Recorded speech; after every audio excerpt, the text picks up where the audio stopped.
नमस्कार मंडळी, S S food कट्टा या चॅनलमध्ये आपलं स्वागत आहे.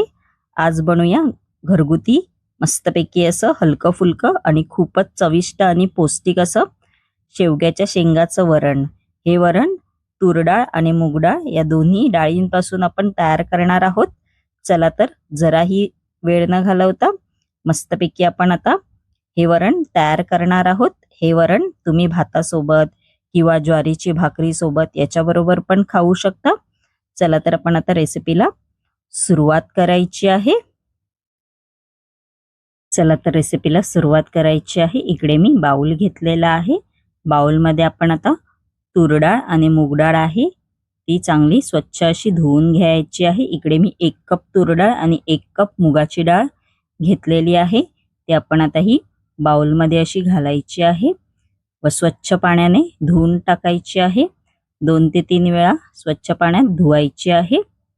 बघू शकता अशी चोळून घ्यायची आहे हाताच्या साहाय्याने. बघू शकता असं चोळून घेतल्यावर पाणी होतं, तुम्हाला तर माहीतच असेल. आपण आता ही 2-3 वेळा पाण्याने धुवून घेणार आहोत. बघू शकता तुम्ही मस्तपैकी अशी स्वच्छ झालेली आहे. आपण आता ही बाजूला ठेवून द्यायची आहे. त्यानंतर इकडे मी कुकर घेतलेला आहे. कुकरमध्ये आपण आता ही भिजवलेली तूर डाळ आणि मूग डाळ आहे ती घालायची आहे. अशी आपण आता ही डाळ आहे ती चांगली शिजवून घेणार आहोत. कुकरमध्ये अशी घालायची आहे. त्यानंतर याच्यामध्ये थोडासा टोमॅटो आहे बारीक चिरलेला तो घालायचा आहे. त्यानंतर अर्धा चमचा हळद घालायची आहे. थोडंसं याच्यामध्ये आपण आता चवीनुसार मीठ आहे ते घालायचं आहे. त्यानंतर याच्यामध्ये आपण आता 2 बाउल पाणी घालायचं आहे. नॉर्मल पाणी आहे हे. व थोडंसं तेल घालायचं आहे व कुकरचं झाकण लावून 4 शिट्ट्या काढायच्या आहेत.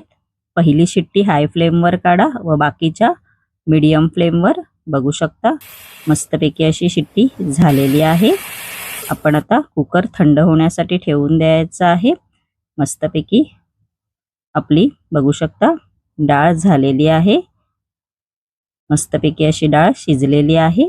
आपण आता ही बाजूला ठेवून द्यायची आहे डाळ. त्यानंतर इकडे मी एक छोटीशी कढई घेतलेली आहे. त्यामध्ये पाणी गरम करायला ठेवलेलं आहे. पाणी आपलं चांगलं कडकडीत गरम झालं पाहिजे. बघू शकता तुम्ही पाणी आपलं गरम झालेलं आहे. आपण आता याच्यामध्ये शेवग्याच्या शेंगा आहेत बघू शकता तुम्ही मी अशा सोलून घेतलेल्या आहेत त्या घालायच्या आहेत. व 5 ते 6 मिनिटं आपल्याला इकडे शेवग्याच्या शेंगा आहेत त्या उकडवून घ्यायच्या आहेत. मी डाळ आहे ती कढईमध्ये करत आहे म्हणून ह्या शेंगा मी अशा सेपरेट उकडवून घेतलेल्या आहेत. जर तुम्ही कुकरला लावत असाल तर डायरेक्ट तुम्ही घालू शकता कुकरमध्ये शेंगा, पण कुकरमध्ये खूप नरम होतात शेंगा ह्या. बघू शकता आपल्या शेवग्याच्या शेंगा आहेत त्या उकडवून झालेल्या आहेत. जास्त वेळ आपल्याला इकडे उकडवायच्या नाही आहेत. आपण आता कढईमध्ये वरण तयार करणार आहोत. त्यासाठी मी इकडे कढई घेतलेली आहे. आपण आता या कढईमध्ये तेल घालायचं आहे 2 चमचे. तेल आपलं गरम झालेलं आहे. आपण आता याच्यामध्ये अर्धा चमचा जिरं, अर्धा चमचा मोहरी घालणार आहोत व कढीपत्ता घालायचा आहे 5 ते 6 पानं. एक कांदा असा मी चिरून घेतलेला आहे बारीक तो घालायचा आहे. हिंग घालायचा आहे चिमूटभर व चांगलं हे परतवून घ्यायचं आहे. कांद्याचा कलर आहे तो चेंज झाला पाहिजे. गॅसची फ्लेम इकडे सर्वप्रथम हायच ठेवा. हाय फ्लेमवरच आपल्याला कांदा हा परतून घ्यायचा आहे. त्यानंतर आलं, लसूण, हिरवी मिरचीचा ठेचा केलेला आहे तो घालायचा आहे. इकडे मी 3 हिरव्या मिरच्या घेतलेल्या आहेत आणि 3 लसूण पाकळ्या आणि अर्धा इंच आलं असं घेतलेलं आहे. आपला कांदा आहे तो परतवून झालेला आहे. त्यानंतर याच्यामध्ये एक टोमॅटो घालायचा आहे बारीक चिरलेला व परतवून घ्यायचा आहे. हाय फ्लेमवरती आपला टोमॅटो आहे तो परतवून झालेला आहे. त्यानंतर गॅसची फ्लेम आहे ती मीडियम ठेवायची आहे. त्यानंतर त्याच्यामध्ये गरम मसाला घालायचा आहे अर्धा चमचा धणे पावडर घालायची आहे. अर्धा चमचा हळद घालायची आहे. व हे मसाले आहेत ते आपण आता हे परतवून घेणार आहोत मीडियम फ्लेमवरती.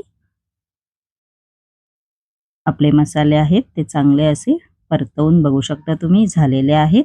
त्यानंतर जे आपण शेवग्याच्या शेंगा उकडवून घेतलेल्या ते घालायचे आहेत व परतवून घ्यायचं आहे 2 ते 3 मिनिटं. आपल्या शेवग्याच्या शेंगा आहेत त्या परतवून झालेल्या आहेत. त्यानंतर याच्यामध्ये जे आपण डाळ उकडवून घेतलेली कुकरमध्ये ती घालायची आहे व परतवून घ्यायचं आहे व मीडियम फ्लेमवर आपल्याला ही डाळ आहे ती 5 ते 6 मिनिटं आपल्याला मस्तपैकी अशी शिजू द्यायची आहे. बघू शकता. त्यानंतर चवीनुसार मीठ घालायचं आहे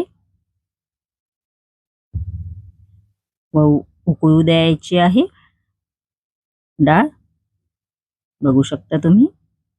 आता ही तुम्हाला पातळ दिसते, नंतर मस्तपैकी अशी दाटसर होऊन जाते.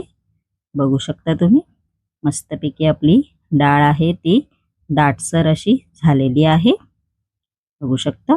मस्तपैकी आपली शेवग्याच्या शेंगाची वरण तयार झालेला आहे. तुम्ही हे मस्तपैकी असं भात किंवा भाकरी बरोबर पण खाऊ शकता. अशी कोथिंबीर घालायची आहे. बघू शकता मस्तपैकी असं दाटसर झालेला आहे. माझी ही रेसिपी जर आवडली असेल तर नक्की SS फूड कट्टा या चॅनलला लाईक, शेअर अँड सबस्क्राईब करायला विसरू नका. धन्यवाद.